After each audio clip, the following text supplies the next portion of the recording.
Good morning, students. I hope that you all are fine. Now we are starting chapter number 10, the treeless grasslands in social studies. The temperate zone is located away from the equator between the tropics and the polar circles.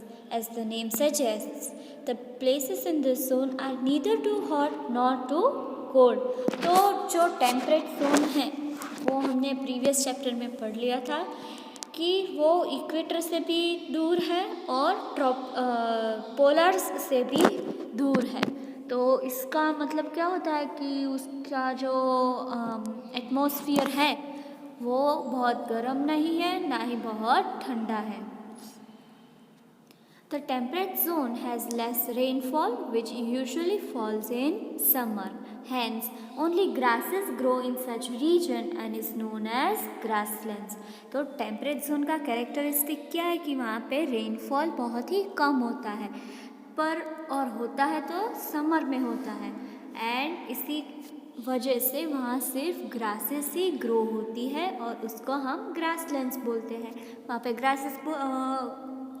Grass grow होती है इसलिए उसको grasslands बोलते हैं। Grasslands cover more than 1/5 of the land surface of the earth. These are enormous and flat plains of grass with very few trees and bushes. तो grasslands पूरे अर्थ का अगर हम 5 पार्ट्स करते हैं इक्वल तो उसमें से एक पार्ट जो है ना वो तो पूरे का पूरा ग्रासलैंड्स ही है। मतलब कि पूरे अर्थ का टोटल हम करें सब ग्रासलैंड्स का तो that is equivalent to 1/5 of the total area of the earth. वो कैसे होते हैं? बहुत ही बड़े प्लेन्स होते हैं और प्लेन्स मतलब कि वहाँ पे कोई पहाड़ नहीं होता है, एकदम फ्लैट सरफेस होता है और वहाँ पे बहुत ही कम ट्रीज एंड बुशेस होते हैं। The summers are hot and the winters are cold. तो समर्स है वो बहुत ही हॉट होती है, विंटर्स जो है वो ठंडी होती है। The rains are less so forest can not grow.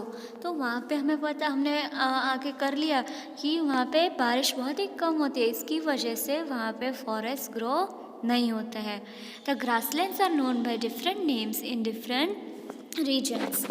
तो अलग अलग जगह पे अलग अलग नेम्स देते हैं ग्रासलैंड्स को।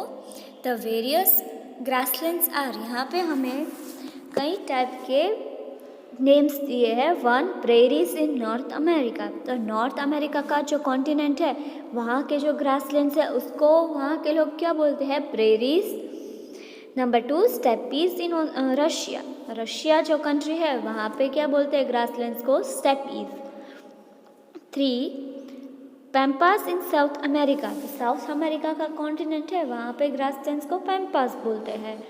4 वेल्ड्स इन साउथ अफ्रीका। तो साउथ अफ्रीका में वेल्ड्स बोलते हैं एंड ऑस्ट्रेलिया में डाउन्स बोलते हैं, डाउन्स इन ऑस्ट्रेलिया।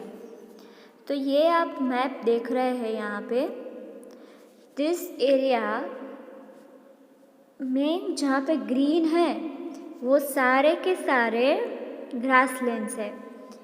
दिख रहा है यहाँ पे आपको?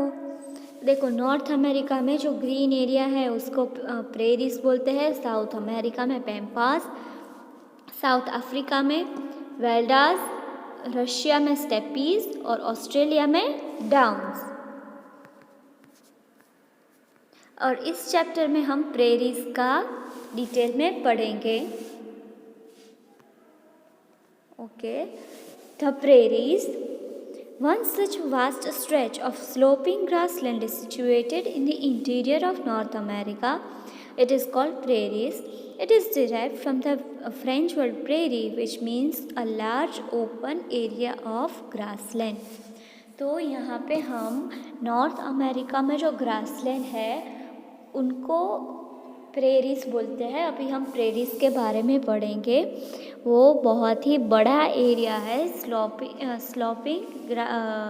स्लोप जैसा है जो नॉर्थ अमेरिका के अंदर के साइड सिचुएटेड है। और प्रेरीज कहाँ से वर्ड आता है? फ्रेंच वर्ड है वो, मतलब फ्रेंच लैंग्वेज से लिया है। इंग्लिश में प्रेरी होता है तो उसका मतलब है कि large open area of grassland.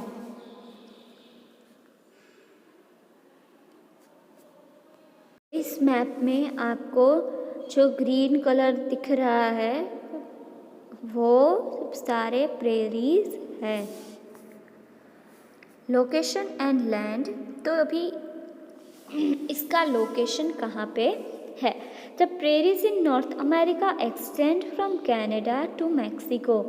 It is located in the northern hemisphere, roughly between the equator and the North Pole. The two big rivers, Mississippi and the Missouri, pass through this region.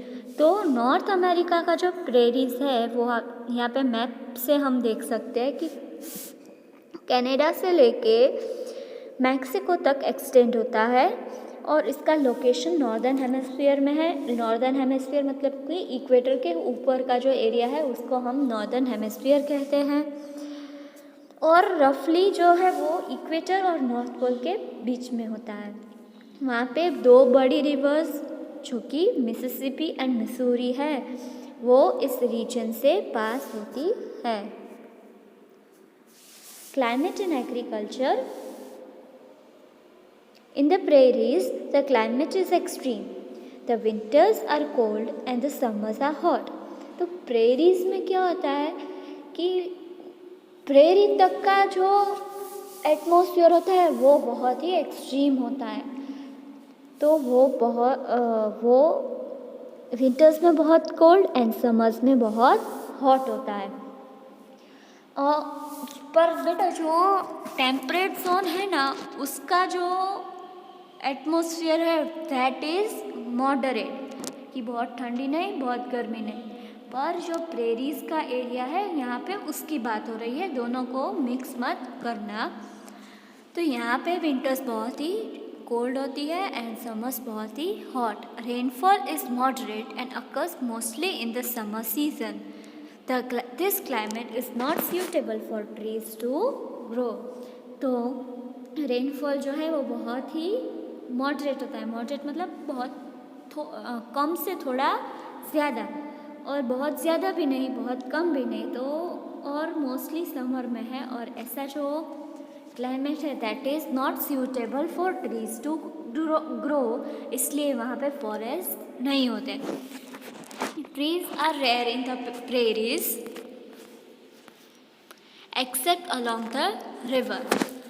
जो prairies का area है वहाँ पे trees बहुत ही कम होता है, पर रिवर्स के आजू बाजू होता है क्योंकि वहाँ पे उनको वाटर का सोर्स मिल जाता है। But grasses grow quickly and are very tall. पर जो ग्रासेस होती है वो बहुत ही जल्दी उगती है और बहुत ही टॉल उगती है।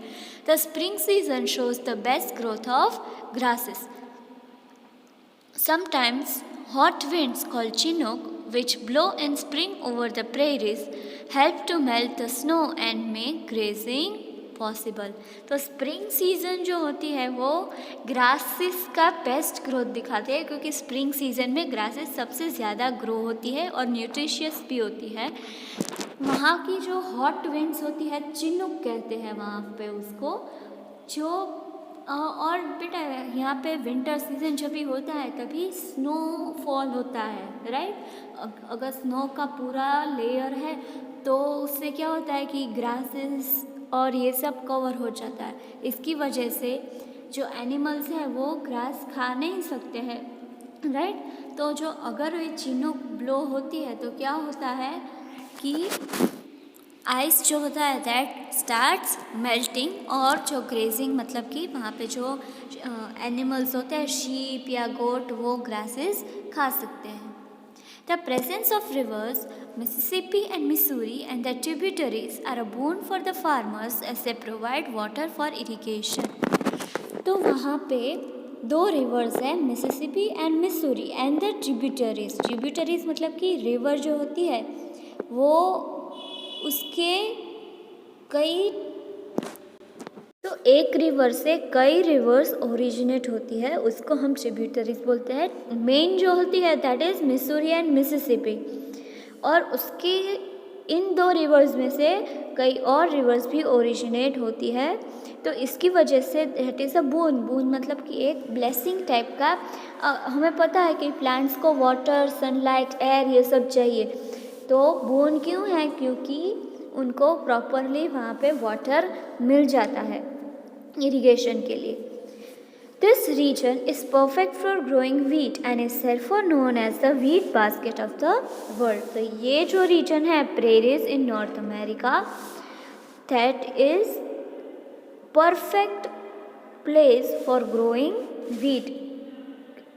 गेहूँ होते हैं वो वहाँ पे प्रॉपरली बहुत ही अच्छे क्वालिटी के ग्रो होते हैं और उसको wheat basket of the world कहते हैं। किन को? प्रेरीज को। These favorable conditions make the United States of America the largest producer of wheat in the world.